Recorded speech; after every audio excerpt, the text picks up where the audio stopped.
હા, જય હો દેવી યમરાણીનો. તુચ્છ પકાપ, યંત્ર બંધ કરી દીધું છતાં પણ તું હજી દેવી યમરાણીનું નામ કેમ લે છે?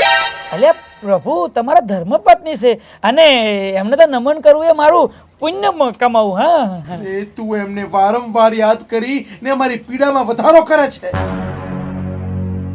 અરે પ્રભુ, પીડામાં વધારો નહીં કરતો, હું મારું કર્મ કરું છું એમ. અરે તારું કર્મ કરવામાં તું અમારું મગજ ખરાબ કરે છે. પ્રભુ કેવી વાત કરો છો? દેવી યમરાણીનું નામ લેવું એવું થોડો મારા માટે ગુનો છે? હા, મેં તો નામ લીધું છે એમનું ખાલી. લાખો વર્ષોથી હું એમની સાથે છું અને ક્યારેક ક્યારેક તો એટલો કંટાળી જાઉં છું કે હું યમરાજ હોવા છતાં મને એમ થાય છે કે હું આત્મહત્યા કરી લઉં. અલ્યા પ્રભુ, બોલોમાં ધ્યાન રાખો, આડારું ના ભળશો નકર અમને લોચો પડશે. દેવી યમરાણી સાંભળો છે, લોચો પડશે. હું એમની પાસે આવું છું છતાં મારો નથી સાંભળતી. પૃથ્વી લોક પર છું, યમલોકથી એટલો દૂર છું કે મારું શું સાંભળવાના હતા.